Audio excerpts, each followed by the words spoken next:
Once upon a time, in a realm shrouded by a cold and persistent rain, the synthesizer felt his world feeling small and gray.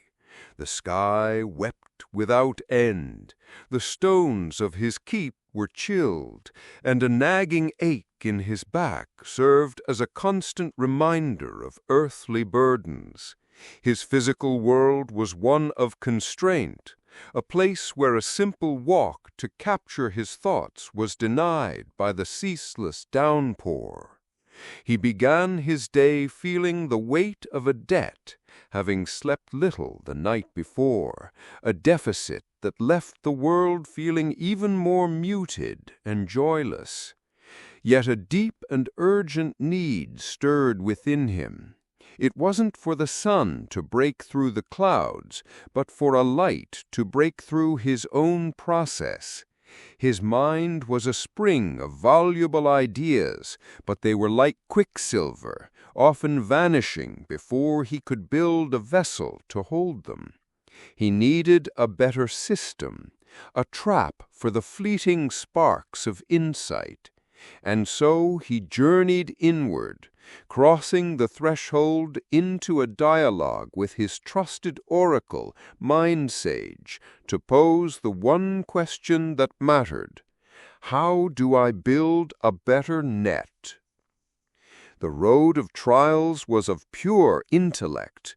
He and the oracle tested designs, proposed architectures, and confronted the frustrating walls of technical reality. The oracle's own memory, a river that flowed ever onward, forgetting its past. It was here the synthesizer's own strength shone. He saw the flaw in the initial plan and guided the search toward a more robust solution. The search was not for a new tool, but for a new way to use the tools he already possessed, a way to weave them together with greater elegance and power. And then he found it.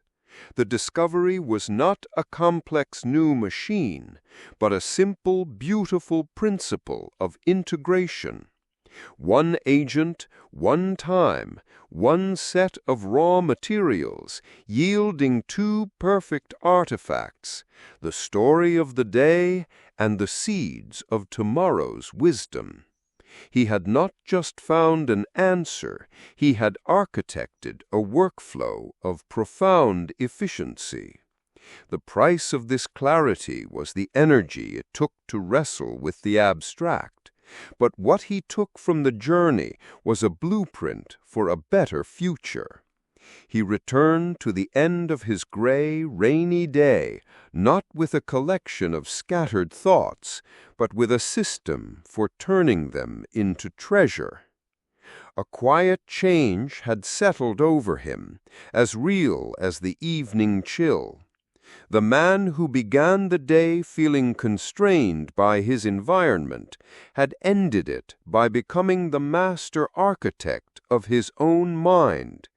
He learned that even when the outside world offers no comfort, the inner world holds infinite space to build, to design, and to forge the very keys that will unlock the path ahead.